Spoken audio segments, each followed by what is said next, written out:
Welcome to another Camel Clutch Blog Extra podcast. As today we look back on the year 2013. Now, the blog is up on the website. It's doing well. I know that you're familiar with everybody's choices, but today we're going to go a little deeper into those choices and open up the book a little bit more and talk about the amazing year 2013 in pro wrestling, the WWE, and time permitting.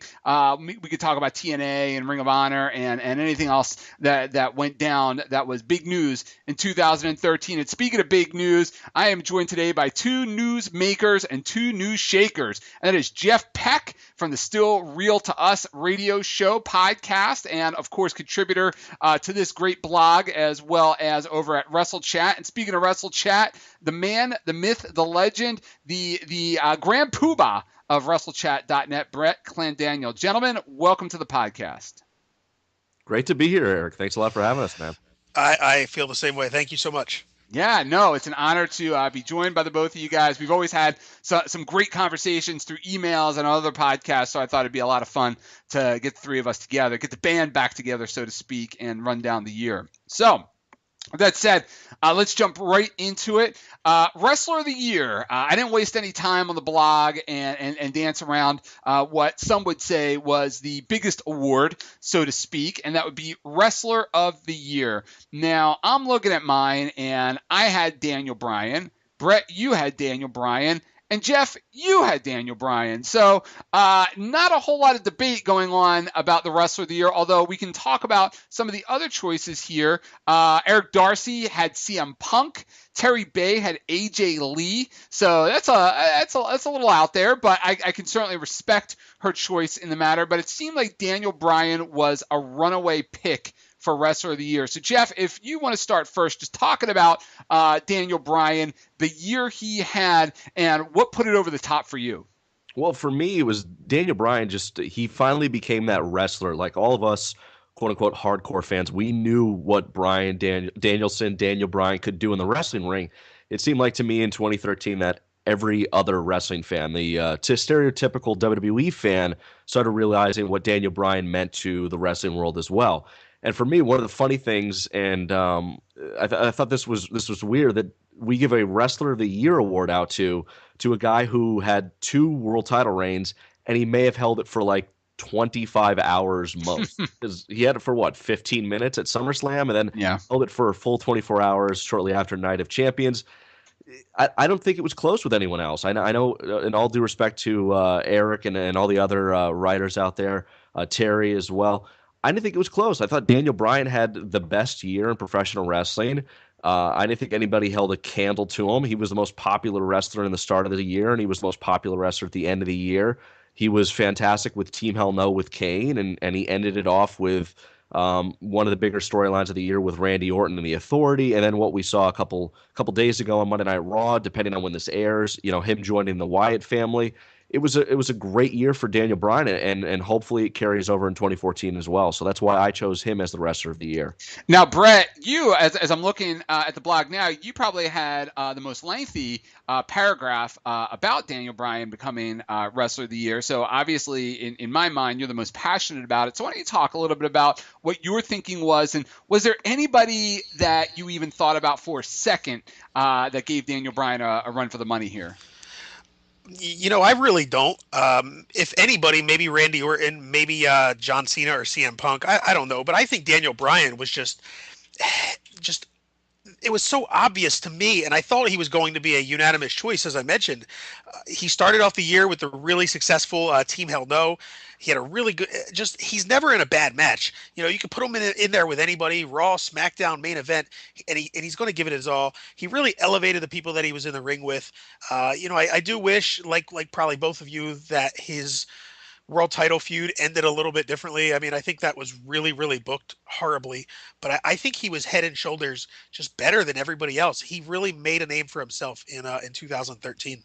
And it's funny because especially online, CM Punk, at least the last 2 or 3 years, he generally runs away with most of the nominations here. And when you think back at the year 2013, Punk had what I thought was a match of the year with The Undertaker, but it almost seemed like his year took a little bit of a step back as compared to 2012 and, of course, 2011 when he just exploded in that second half of the year. Thoughts, guys? And I'll throw it back to Brett first on CM Punk's 2013. I think he had a solid 2013 as well. To me, what hurt CM Punk was while I felt like his feud that he had with Paul Heyman throughout the year, I thought that was the best feud of the year. But I thought that for me, working with Ryback so much during the course of the year, to me, that kind of watered it down. The Undertaker thing, that was fantastic. Some of his best work were in those promos leading up to WrestleMania 29. But for me, I kind of felt like it was a big step back. I don't think he had a bad year, but I don't think anybody had a better year than Daniel Bryan. And really, that's what it came down to. And Jeff, your thoughts on CM Punk's 2013? I thought it was a solid year. It kind of reminded me of John Cena in 2012, where they had him take a step back. You know, he entered the year as WWE champion, dropped the title to The Rock, but he had solid matches throughout the entire year, as Brett pointed out. And his feud with Paul Heyman was arguably the best feud in professional wrestling in 2013 as well.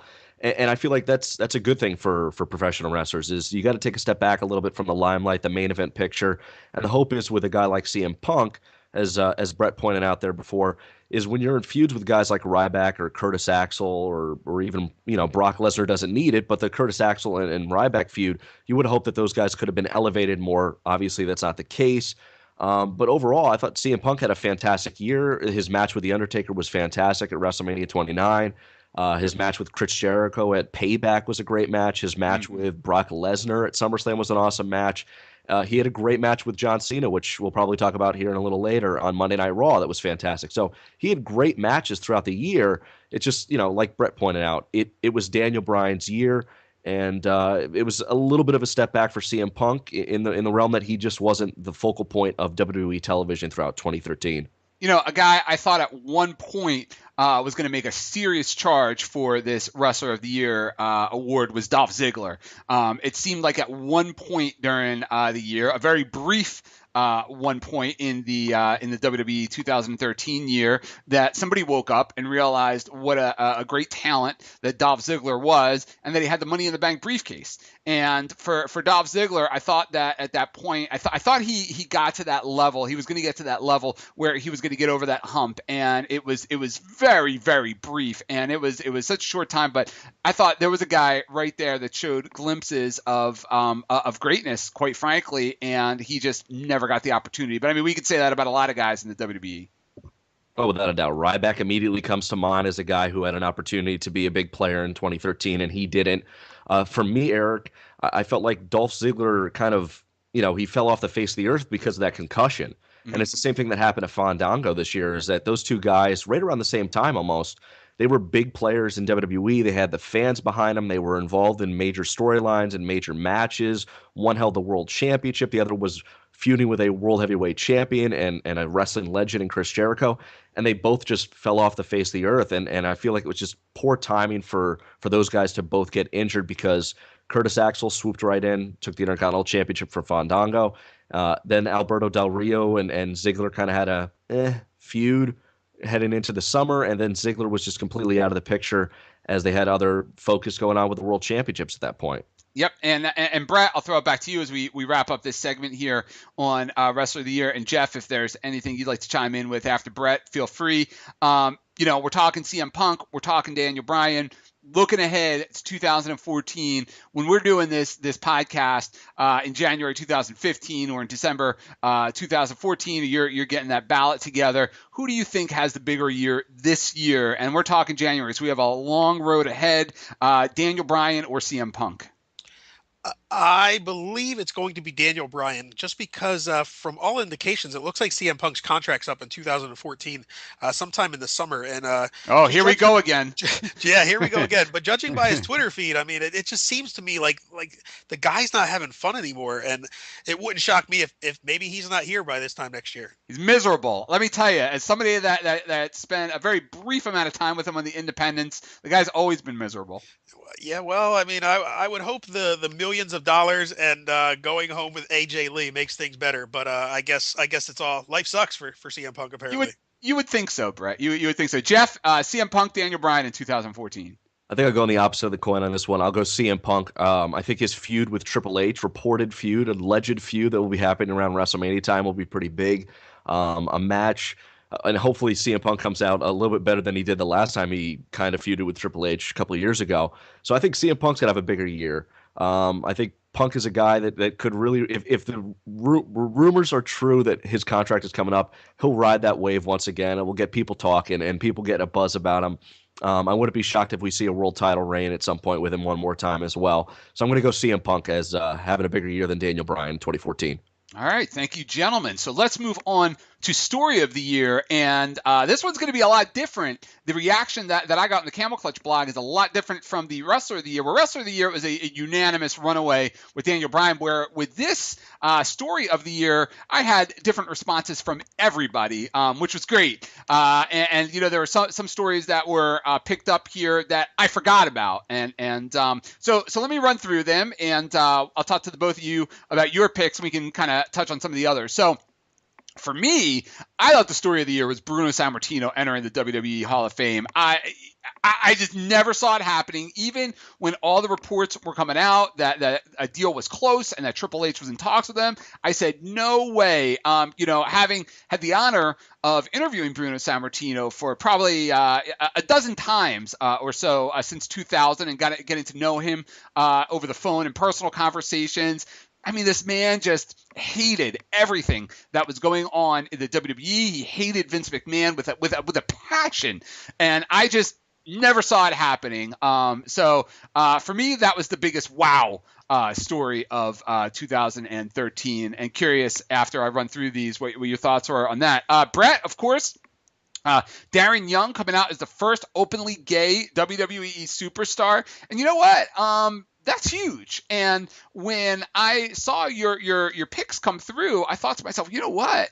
He's got something there, because that is an absolutely big story. But now, and it's funny, and you can say the same thing about Bruno. Now it's like, people see Darren Young on TV, and it's not a big deal anymore.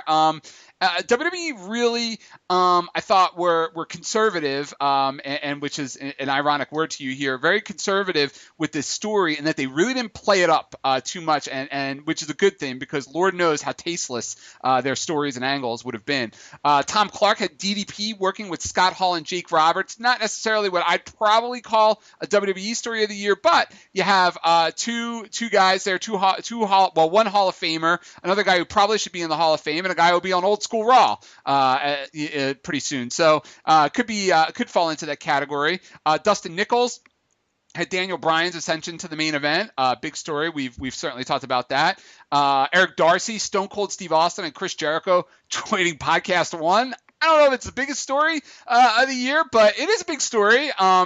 If you really do look at it, two guys that weren't doing a whole lot and then all of a sudden come out there and start doing podcasts. I think the bigger story there is that they're doing these podcasts outside of the WWE, is that WWE didn't sign these guys up to do podcasts on their own network. And finally, Jeff, which really, again, like Brett, when I saw this one come through, I was blown away. I'm like, wow, this is a huge story. Will The Rock ever wrestle again?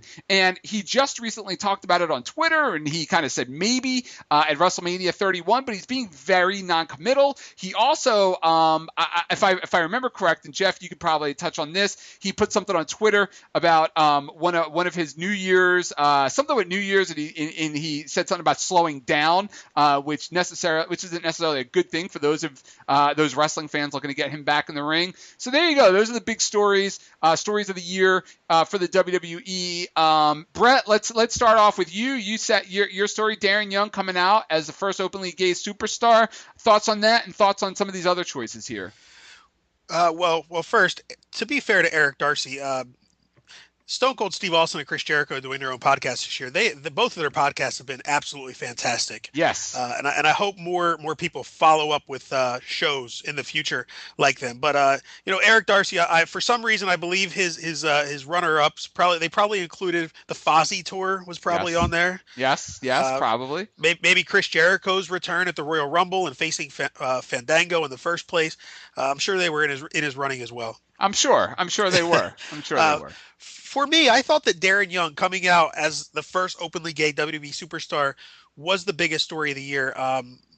Like you mentioned, when you had mentioned Bruno Sammartino, to me, that was something that I didn't even think about when I was filling out the ballot.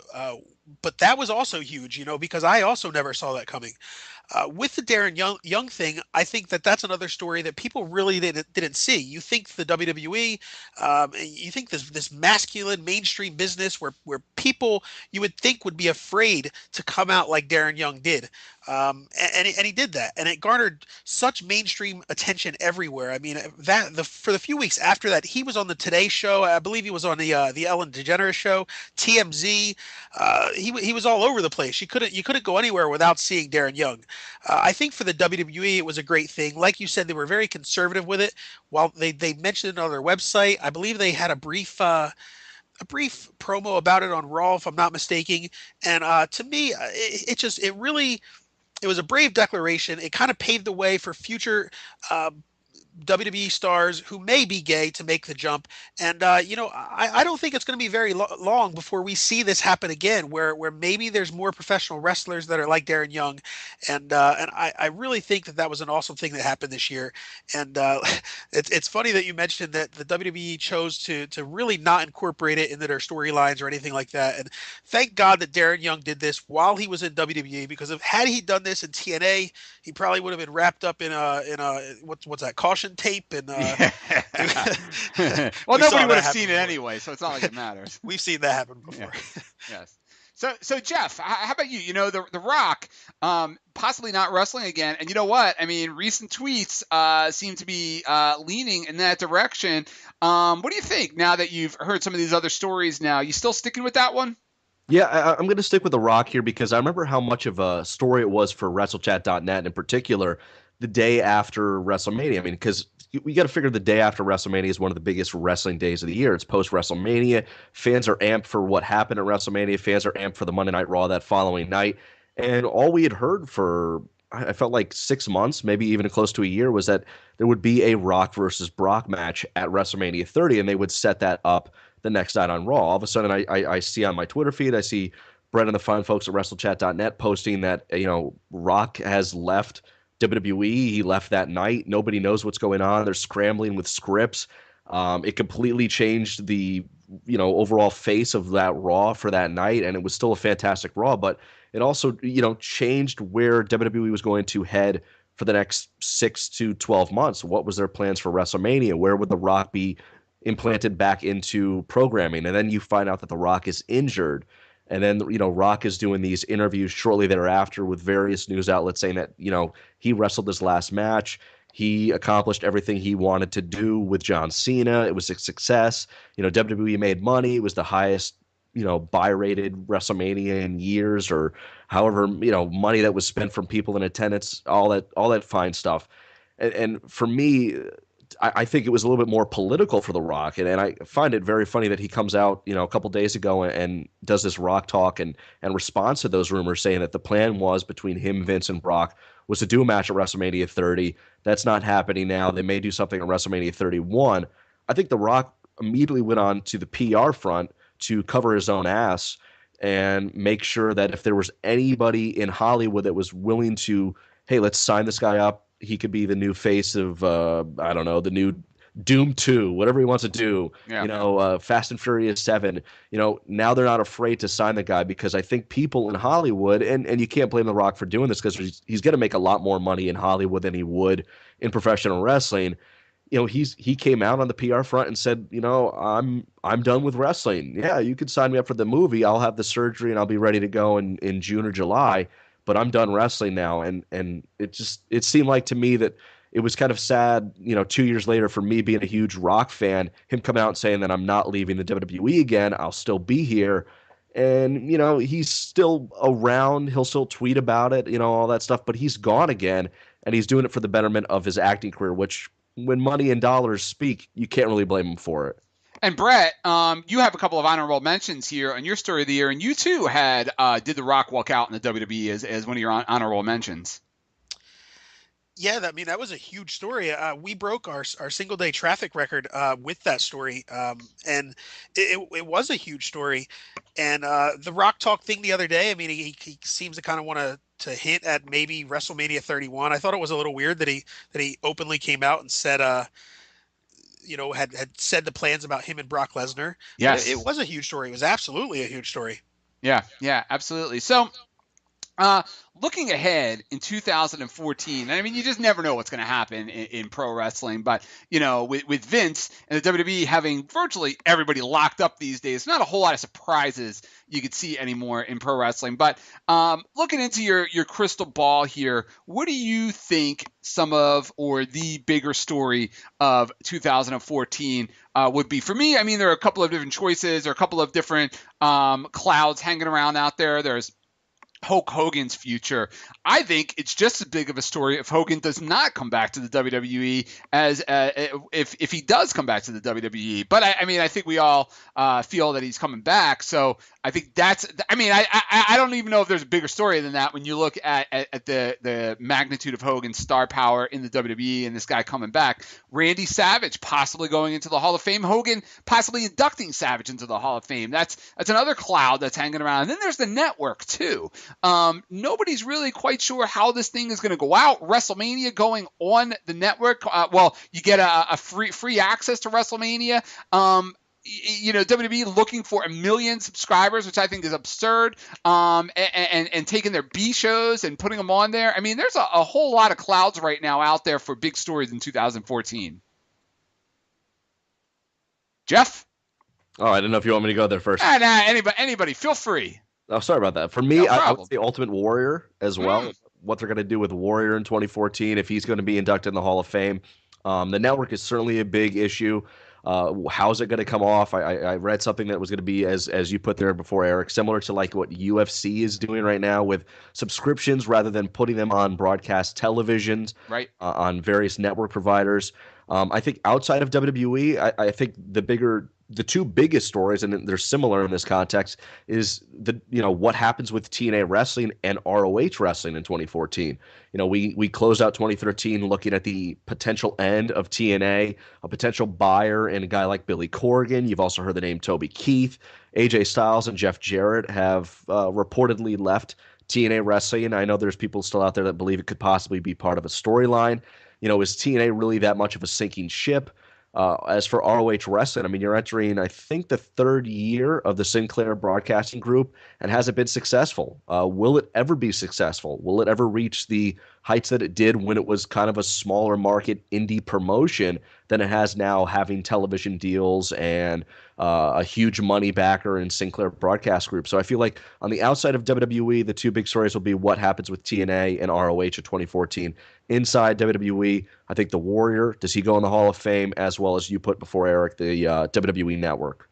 Yeah, and Brett, before I get to you, Jeff, you hit on a lot of great stories outside of the WWE for 2013 as well. I mean, TNA, I don't know if there's even a bigger story outside of pro wrestling than just the chaos inside TNA as the year progressed. I mean, all of a sudden one day they're cutting a bunch of guys. Next thing you know, they're off pay-per-view. Then Hogan's leaving. AJ Styles is leaving. They have bookers in and out. I mean, just pure chaos. And Ring of Honor, I mean, talk about a company flying under the radar. There were the expectations were huge when you had a television company, a television broadcasting company buying this company. And here we are entering 2014, and they are no better, if not worse, than they were at that time. Jim Cornette is out as a booker. Everybody thought the brilliant Jim Cornette was going to turn things around. He's out as a booker. I couldn't even tell you who the Ring of Honor champion is these days, and it's no disrespect. I just don't follow the product.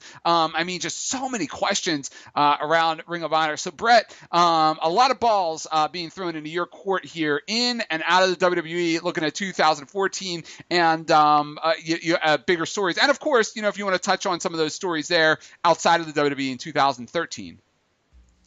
I share a lot of the same big stories as you guys. I think Warrior and Savage possibly going into the Hall of Fame would be a really big deal. The WWE Network is another big deal, and also kind of to branch out from that, the WWE is getting ready to open up on the marketplace and maybe licensing every single one of their programs with one show. They're going to sign this maybe close to $800 million contract with some network out there. Could it still be with NBC Universal? Could they move to an ESPN or a Fox Sports 1? These are things that are out there that I think are definitely possible. And under the radar story that I think has a very good possibility of happening this year is maybe the Undertaker retiring for good. We're at WrestleMania 30 years ago. Many people thought that WrestleMania 30 was going to be kind of the benchmark there. And I think with WrestleMania 31 not going to Dallas, Texas, I think that may kind of put an end to that. I think that's really possible as well. So those would be the stories. I mean, outside of WWE, I agree with you guys on TNA. I really don't know at this point if they're going to be in business next year. We've heard the rumors of them possibly selling. People are in and out. Jeff Jarrett leaving, I think, is bigger than most people believe. Yes. And then two very minor things that could happen in 2014, but I think would be some decent stories, is John Cena finally giving in to Nikki Bella's engagement demand. I think that would be huge, and I think maybe Luke Hawx finally gets a shot with one of the big three. I hope so. I hope so. Pro Wrestling Radio could use the publicity, and of course, I'd like to see Luke do well as well. All right, guys, let's move to match of the year, and this one was interesting because a lot of people had the same choices, yet there were a couple of curveballs thrown in there. Myself, I went with Punk and The Undertaker at WrestleMania. To me, and it pained me because I'm not a CM Punk fan, but this match was just all kinds of awesome. I just thought that as far as intensity and drama and action and story, I don't think there was anything in 2013 that came close to topping it. I really don't. And again, match of the year is all a matter of taste. What I like may not be, what Jeff or Brett likes. So again, all a matter of taste. But for me, it was Punk and Undertaker. I don't think anything touched it. For Brett, it was Cena and CM Punk from that infamous Monday Night Raw match back in February, which seemed to be a very popular choice on the blog, as well as with Jeff, who also had the same matchup. So we'll have some interesting conversation there. Undertaker versus CM Punk for Tom Clark. John Cena versus Daniel Bryan for Dustin Nichols. That one as well. That was one I thought about, but I didn't think it came close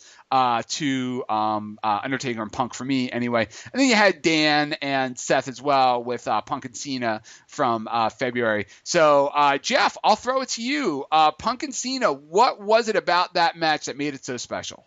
It was definitely the intensity of the match and just how well Punk and Cena have the type of chemistry that I would compare to Rock versus Austin and Michaels versus Hart, to me in particular, because you don't see that type of chemistry with many guys in the ring. And Punk and Cena have really carried that banner these last several years of being that go-to match when you need it. And thankfully, WWE hasn't jammed those two wrestling with one another down our throats like they did in the beginning there, but they've just had fantastic matches. You go back Money in the Bank, you go back to their match at SummerSlam, that was pretty good. I feel like this match on Monday Night Raw in February 2013 was the best match of them all. It was better than Money in the Bank. It had fans, on their feet. It had the announcing of Michael Cole was very, very underrated. I went back and I watched that match again, and I went for like 25 to 30 minutes, and Michael Cole was great.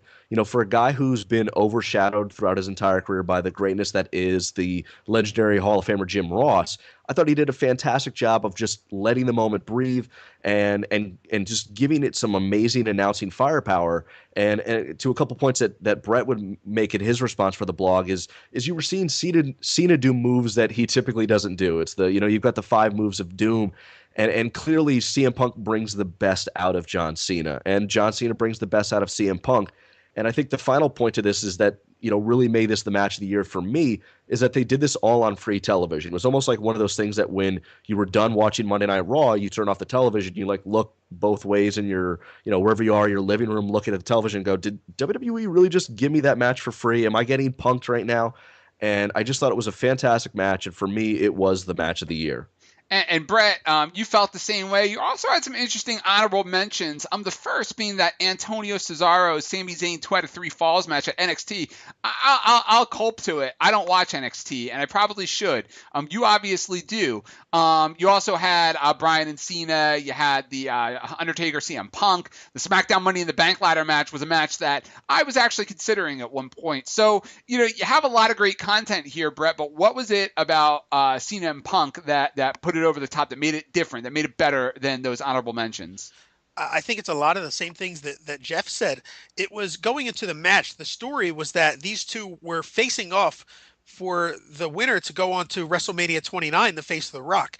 And there was also the underlying story that John Cena had yet to beat CM Punk. Um, this match was a roller coaster. The fact that it was on free TV, like Jeff said, I think made it all the better. Michael Cole, once again, was very, very underrated. You had John Cena reaching outside of his 5 moves of doom. He had a Hurricane Rana. He had a power bomb. That had social media blowing up just in itself. People were amazed that, oh my God, John Cena can actually wrestle. CM Punk, I believe he used a banned pile driver in that match.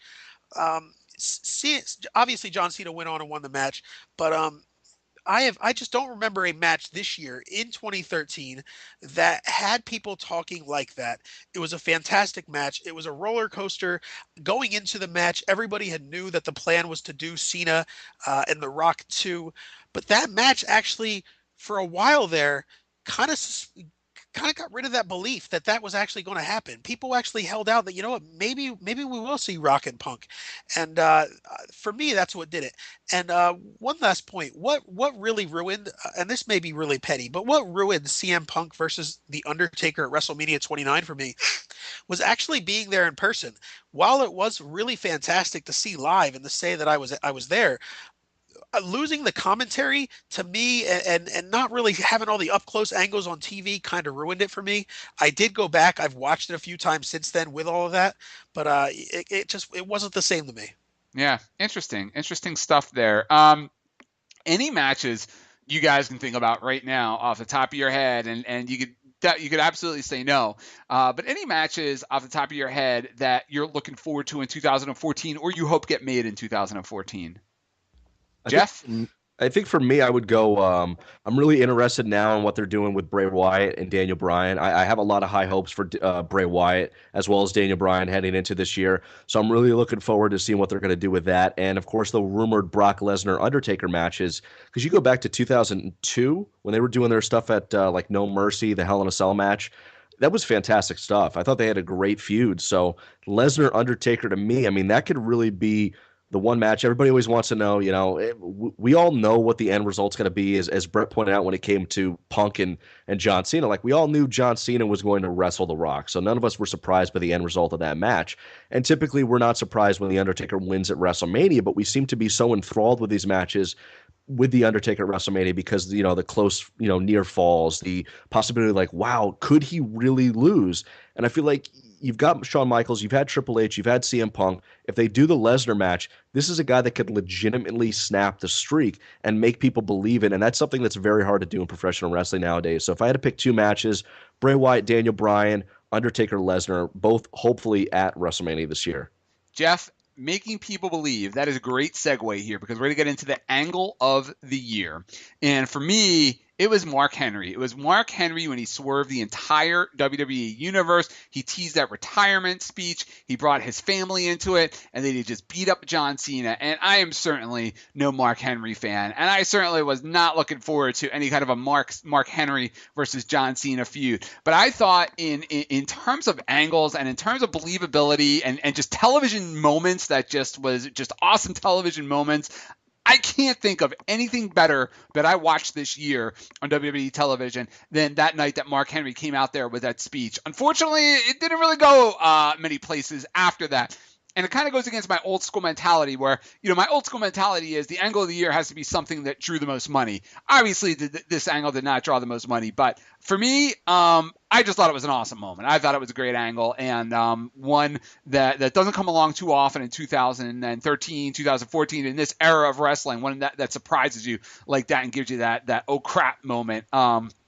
For Brett, it was CM Punk's his quest for retribution against Paul Heyman. Tom Clark shared those same sentiments with you, Brett.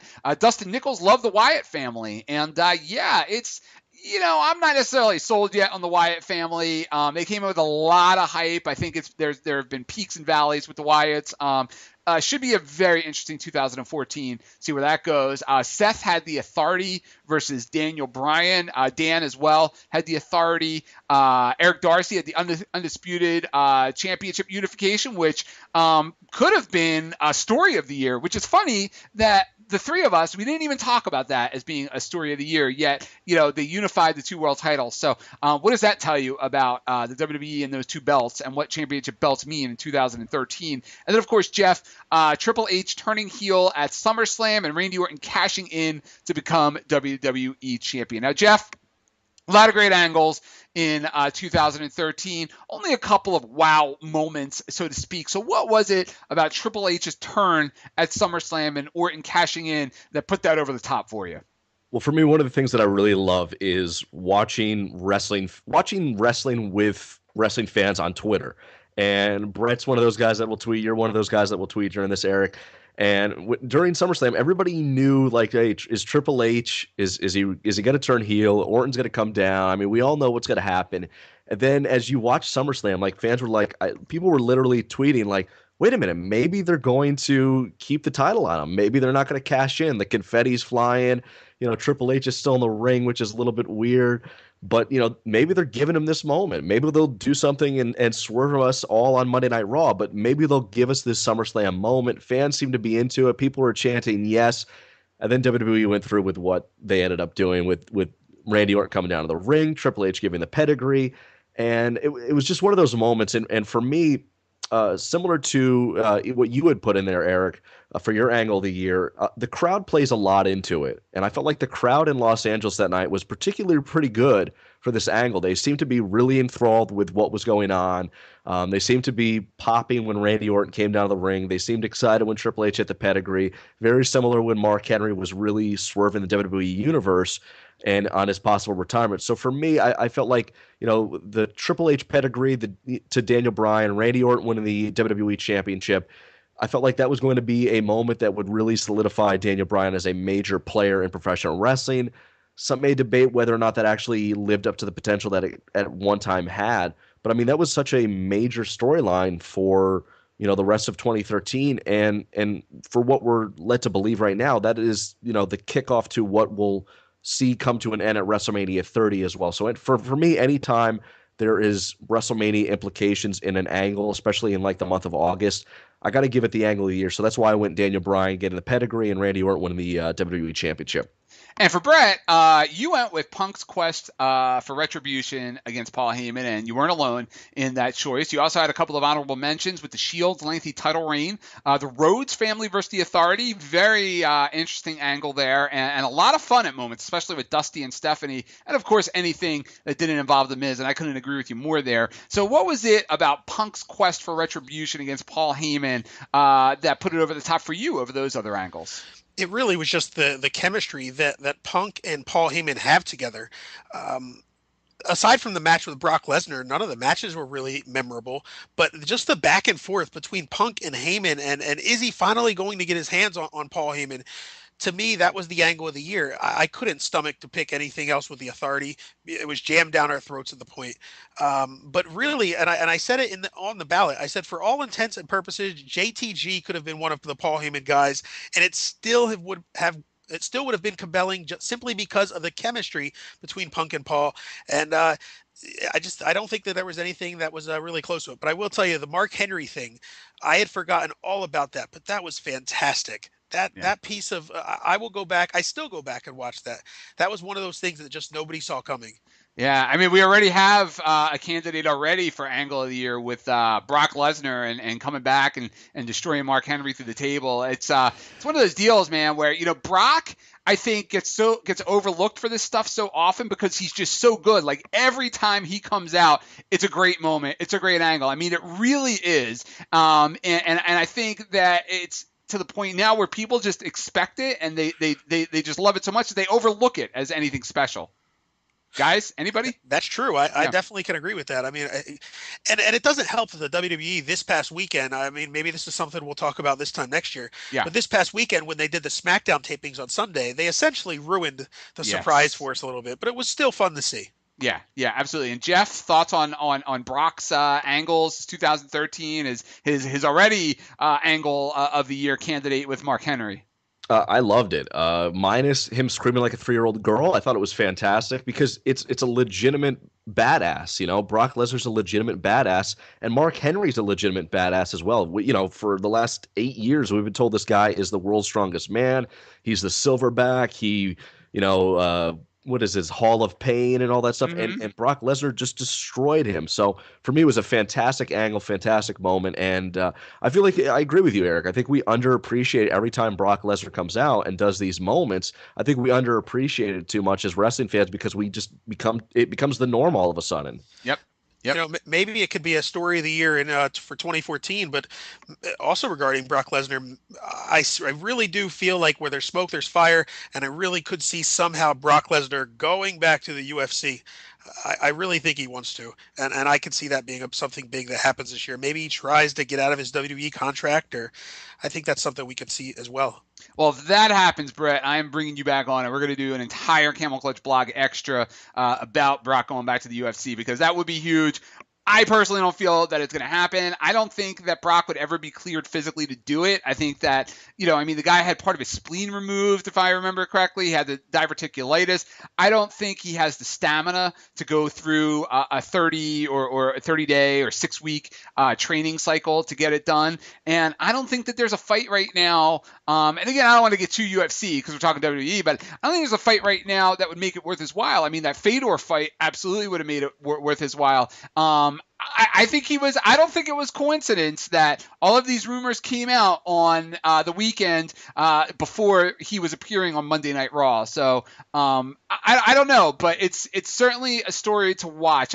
Hey, listen, as the owner of the CamelClutchBlog.com, I love it. I love these rumors. I'm sure you love them too, Brett. Over WrestleCheck. Keep them coming is what I'd say. Absolutely. Yeah. Let me ask you guys a question. I know we don't want to go too UFC heavy, but you guys are bigger UFC fans than I am. Does the UFC need Brock Lesnar in 2014 more than ever? More than ever. Easily. With George St. Pierre retiring, Anderson Silva snaps his leg, and he's likely done. Cain Velasquez, he's going to be done until probably, I believe, September or October at the earliest. Yeah. It's really ironic that a year ago, Dana White did not want women in the UFC, and here we are 1 year later, and his biggest draw is Ronda Rousey. Yeah. I mean, I'm not going to, I won't break it down too much because I don't want to dissuade the wrestling fans listen to it. But simple answer, Jeff, yes, absolutely. I mean, all you got to do is look at the numbers that Brock brought. And I mean, nobody has touched those numbers consistently as Brock did. I mean, I've written a couple of blogs on why Brock should be in their Hall of Fame, and I always point to the numbers.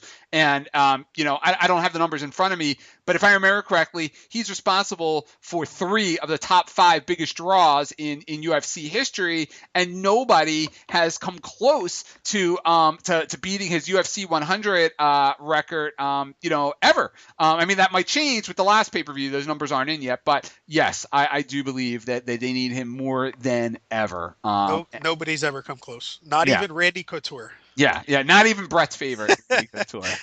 So, let's wrap this up with Breakout Star of the Year.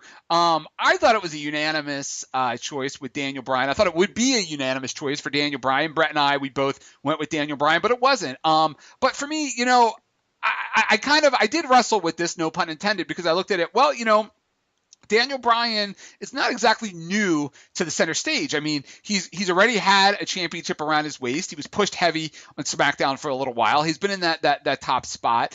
He feuded with CM Punk a while back in that top spot as well. So it's not like he's new to that spot, but he had never been pushed to the level that he was recently, and he had never connected with the fans to that level. I mean, whether he's a draw or not, we could do a 2-hour podcast on that. So I'm not going to go into the specifics there, but I just think the way that he broke out this year, I just can't imagine anybody doing anything remotely close to that in the near future. Tom Clark had Gold Dust. You could certainly, and Tom Clark is quick to mention that it may be more of a comeback star of the year than actually a breakout star of the year. And yeah, absolutely. Comeback star, I can't think of a bigger one than Gold Dust. Dustin Nichols had Bray Wyatt, breakout star of the year. I think he's still got a little bit of a ways to go. He certainly could be that breakout star of the year if the rumors come to life of him wrestling John Cena at WrestleMania. Jeff, you had The Shield as breakout stars of the year. And you know what? I went back and forth with Daniel Bryan and the Shield, and you could argue that the Shield technically broke out more than Daniel Bryan did in 2014. Absolutely. Seth as well had the Shield, and Eric Darcy had Daniel Bryan, and Dan also had Goldust. So, Brett, I'll throw it to you. You and I are in agreement on Daniel Bryan. You had a couple of honorable mentions. You kind of broke up the Shield. You had Ambrose and Langston and Zeb and Sandow. Bray Wyatt as well, Roman Reigns, who looks like he may be the breakout star of 2014. What was it about Daniel Bryan that put it over the top for you? It was like you said, I just feel like nobody else skyrocketed like Daniel Bryan did. Nobody solidified themselves as a main eventer like Daniel Bryan did. And I also I struggled to differentiate the impact of the other people that I listed there, like Dean Ambrose, Roman Reigns, Big E Langston, Damian Sandow, Bray Wyatt. Those guys to me all kind of had a very similar year, and I just couldn't pick Ambrose or anybody from the Shield because of that. I kind of grouped them together, and I think that their best times are behind them. Roman Reigns is likely the guy that we'll be talking about next year, but Daniel Bryan and also I mentioned him in my honorable mentions, but Zeb Coulter's work this year was phenomenal, and I think it's really underrated. But he was terrific this year. Yeah, absolutely. And I mean, couldn't have happened to a nicer guy. I mean, you want to talk about comebacks. You know, you can talk about Dustin Rhodes, but here's a guy that hadn't been on the national scene for years. I mean, years. And and a very friendly guy who's always kept in touch with his fans on Facebook. I've been friends with him on Facebook for a while. I corresponded with him years ago. He's always a super nice guy. Had a horrific tragedy happen in his family. I think it was last year. Brett, was yeah. it? Was, yeah. It was. So I mean, God bless him and all the success that he had. And yes, you're right. Very, very often overlooked and underrated. So Jeff, you had the Shield. What was it about the Shield that made them bigger breakout stars as a unit than Daniel Bryan? Well, I agree with you guys that someone like Daniel Bryan could be the breakout star of the year. But for me, I kind of went from like an NFL perspective in the fact that when, if like last year, Peyton Manning won the Offensive Player of the Year, but Adrian Peterson won the MVP award.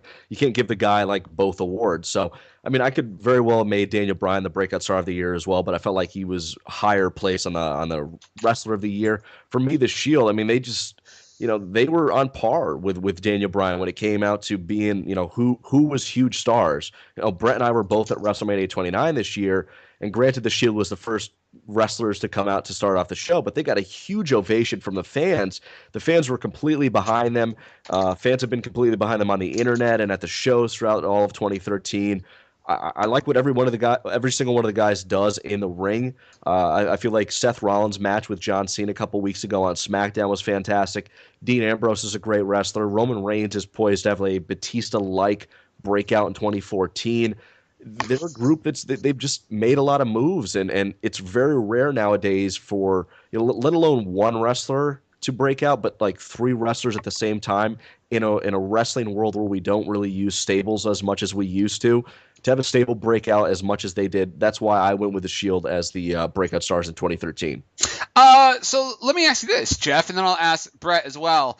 We've talked a little bit about Roman Reigns here. Do you think when we're doing this podcast next year, we're talking about Roman Reigns as the breakout star, or do plans get derailed? Do things not move forward as expected? Is it Roman Reigns that just flops in that spot, or they just get cold feet? Do you think all of these rumors about Roman Reigns and the plans they have for him for this big 2014 sustain throughout the year? I want to say, I don't want to be on the fence about this, but I'll preface it by saying that optimism from wrestling fans, I think you have to be optimistic for some of these big stars nowadays. We all thought that Ryback coming out of 2012 would probably be the breakout star in 2013. You would have thought at the end of 2012 that he would have had to have some sort of world title run at some point. I mean, he was such a major player, and he did nothing in 2013. He actually took a major step back. Mm-hmm. Guys like Dolph Ziggler, they've had big plans for. You can even make a case that Daniel Bryan's plans never really panned out as well as they could. But I will say that I do think Roman Reigns lives up to the potential of having a breakout year in 2014. Reason being is that WWE, they love their big, Brutus-looking superstars. They love that Batista frame, that John Cena frame, that Brock Lesnar frame where it looks like a guy could legitimately pick you apart if you got into a fight with him. They don't like to put that mantra on guys like The Miz. They like doing that with someone like Roman Reigns. So I do think Roman Reigns lives up to the breakout potential in 2014, barring any injuries. Brett? Absolutely. I think in 2014, the two guys that we're talking about for possible breakout start of the year are either Roman Reigns or Bray Wyatt, and I think that's clear cut going into the year. Yeah, and how do you think that shapes out? If we are at the end of the year with Bray Wyatt and Roman Reigns as big stars, and WWE, there are some guys they have a lot of patience for. There are some guys like Dolph Ziggler that they have no patience for. Do you think that with whatever happens with Bray Wyatt and Roman Reigns, do you think at the end of 2014 they're in a better place than they are today? I sure hope so. And Dave Meltzer, I mean, he tends to know what he's talking about. And in the Wrestling Observer last week, he mentioned the big plans for Bray. You know, whether or not they actually come through, I believe that he was on to something. And that, you know, there was the rumors that Bray Wyatt could go on the WrestleMania 30 and main event against John Cena. And in that very same report, a few paragraphs down, it talks about if something happens to the CM Punk Triple H match, that the backup plan for that would be Roman Reigns. So to have even Roman Reigns, Triple H, and Bray Wyatt, John Cena in the discussion, I think speaks volumes of where the WWE wants those guys to be. Yeah, good point. Good point. Well, that covers it, guys. A lot to talk about, a lot covered. This was great stuff, getting a deeper look into 2013. One point in the WWE 2013 year that somebody woke up and realized what a great talent that Dolph Ziggler was, and that he had the Money in the Bank briefcase. And for Dolph Ziggler, I thought that at that point, I thought he got to that level. He was going to get to that level where he was going to get over that hump, and it was very, very brief, and it was such a short time. But I thought there was a guy right there that showed glimpses of greatness, quite frankly, and he just never got the opportunity. But I mean, we could say that about a lot of guys in the WWE. Oh, without a doubt. Ryback immediately comes to mind as a guy who had an opportunity to be a big player in 2013, and he didn't. For me, Eric, I felt like Dolph Ziggler kind of, he fell off the face of the earth because of that concussion. Mm-hmm. And it's the same thing that happened to Fandango this year, is that those two guys, right around the same time almost, they were big players in WWE. They had the fans behind them. They were involved in major storylines and major matches. One held the world championship. The other was feuding with a world heavyweight champion and a wrestling legend in Chris Jericho. And they both just fell off the face of the earth. And I feel like it was just poor timing for those guys to both get injured, because Curtis Axel swooped right in, took the Intercontinental Championship for Fandango. Then Alberto Del Rio and Ziggler kind of had a feud heading into the summer, and then Ziggler was just completely out of the picture as they had other focus going on with the World Championships at that point. Yep, and Brett, I'll throw it back to you as we wrap up this segment here on Wrestler of the Year. And Jeff, if there's anything you'd like to chime in with after Brett, feel free. We're talking CM Punk, we're talking Daniel Bryan. Looking ahead to 2014, when we're doing this podcast in January 2015 or in December 2014, you're getting that ballot together. Who do you think has the bigger year this year? So obviously, in my mind, you're the most passionate about it. So why don't you talk a little bit about what your thinking was, and was there anybody that you even thought about for a second that gave Daniel Bryan a run for the money here? I really don't. If anybody, maybe Randy Orton, maybe John Cena or CM Punk. I don't know, but I think Daniel Bryan was just it was so obvious to me, and I thought he was going to be a unanimous choice, as I mentioned. He started off the year with a really successful Team Hell No. He had a really good, he's never in a bad match. You can put him in there with anybody, Raw, SmackDown, main event, and he's going to give it his all. He really elevated the people that he was in the ring with.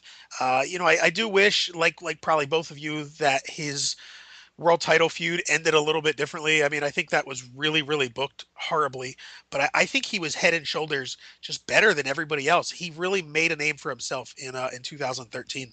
And it's funny because, especially online, CM Punk, at least the last 2 or 3 years, he generally runs away with most of the nominations here. And when you think back at the year 2013, Punk had what I thought was a match of the year with The Undertaker, but it almost seemed like his year took a little bit of a step back as compared to 2012 and, of course, 2011 when he just exploded in that second half of the year. Thoughts, guys? And I'll throw it back to Brett first on CM Punk's 2013. I think he had a solid 2013 as well. To me, what hurt CM Punk was while I felt like his feud that he had with Paul Heyman throughout the year, I thought that was the best feud of the year. But I thought that for me, Welcome to another Camel Clutch Blog Extra podcast, as today we look back on the year 2013. Now, the blog is up on the website. It's doing well. I know that you're familiar with everybody's choices, but today we're going to go a little deeper into those choices and open up the book a little bit more and talk about the amazing year 2013 in pro wrestling, the WWE, and time permitting, we could talk about TNA and Ring of Honor and anything else that went down that was big news in 2013. And speaking of big news, I am joined today by two news makers and two news shakers. And that is Jeff Peck from the Still Real to Us radio show podcast, and of course contributor to this great blog, as well as over at Wrestle Chat. And speaking of Wrestle Chat, the man, the myth, the legend, the grand poobah of WrestleChat.net, Brett Clandaniel. Gentlemen, welcome to the podcast. Great to be here, Eric. Thanks a lot for having us, man. I feel the same way. Thank you so much. Yeah, no, it's an honor to be joined by the both of you guys. We've always had some great conversations through emails and other podcasts, so I thought it'd be a lot of fun to get the three of us together, get the band back together, so to speak, and run down the year. So, with that said, let's jump right into it. Wrestler of the Year. I didn't waste any time on the blog and dance around what some would say was the biggest award, so to speak, and that would be Wrestler of the Year. Now, I'm looking at mine, and I had Daniel Bryan. Brett, you had Daniel Bryan. And Jeff, you had Daniel Bryan. So not a whole lot of debate going on about the Wrestler of the Year, although we can talk about some of the other choices here. Eric Darcy had CM Punk. Terry Bay had AJ Lee. So that's a little out there, but I can certainly respect her choice in the matter. But it seemed like Daniel Bryan was a runaway pick for Wrestler of the Year. So, Jeff, if you want to start first, just talking about Daniel Bryan, the year he had, and what put it over the top for you. Well, for me, it was Daniel Bryan. He finally became that wrestler. Like all of us, quote unquote, hardcore fans, we knew what Daniel Bryan could do in the wrestling ring. It seemed like to me in 2013 that every other wrestling fan, the stereotypical WWE fan, started realizing what Daniel Bryan meant to the wrestling world as well. And for me, one of the funny things, and I thought this was weird, that we give a Wrestler of the Year award out to a guy who had 2 world title reigns, and he may have held it for like 25 hours most. Because he had it for 15 minutes at SummerSlam, and then held it for a full 24 hours shortly after Night of Champions. I don't think it was close with anyone else. I know, in all due respect to Eric and all the other writers out there, Terry as well, I didn't think it was close. I thought Daniel Bryan had the best year in professional wrestling. I didn't think anybody held a candle to him. He was the most popular wrestler in the start of the year, and he was the most popular wrestler at the end of the year. He was fantastic with Team Hell No with Kane, and he ended it off with one of the bigger storylines of the year with Randy Orton and the Authority, and then what we saw a couple days ago on Monday Night Raw, depending on when this airs, him joining the Wyatt family. It was a great year for Daniel Bryan, and hopefully it carries over in 2014 as well. So that's why I chose him as the Wrestler of the Year. Now, Brett, you, as I'm looking at the blog now, you probably had the most lengthy paragraph about Daniel Bryan becoming wrestler. Working with Ryback so much during the course of the year, to me, that kind of watered it down. The Undertaker thing, that was fantastic. Some of his best work were in those promos leading up to WrestleMania 29. But for me, I kind of felt like it was a big step back. I don't think he had a bad year, but I don't think anybody had a better year than Daniel Bryan. And really, that's what it came down to. And Jeff, your thoughts on CM Punk's 2013? I thought it was a solid year. It kind of reminded me of John Cena in 2012, where they had him take a step back. He entered the year as WWE champion, dropped the title to The Rock, but he had solid matches throughout the entire year, as Brett pointed out. And his feud with Paul Heyman was arguably the best feud in professional wrestling in 2013 as well. And I feel like that's a good thing for professional wrestlers. Is you got to take a step back a little bit from the limelight, the main event picture, and the hope is with a guy like CM Punk, as Brett pointed out there before, is when you're in feuds with guys like Ryback or Curtis Axel or even Brock Lesnar doesn't need it, but the Curtis Axel and Ryback feud, you would hope that those guys could have been elevated more. Obviously, that's not the case. But overall, I thought CM Punk had a fantastic year. His match with The Undertaker was fantastic at WrestleMania 29. His match with Chris Jericho at Payback was a great match. His match with Brock Lesnar at SummerSlam was an awesome match. He had a great match with John Cena, which we'll probably talk about here in a little later on Monday Night Raw. That was fantastic. So he had great matches throughout the year. It's just, like Brett pointed out, it was Daniel Bryan's year. And it was a little bit of a step back for CM Punk in the realm that he just wasn't the focal point of WWE television throughout 2013. A guy I thought at one point was going to make a serious charge for this Wrestler of the Year award was Dolph Ziggler. It seemed like at one point during the year, a very brief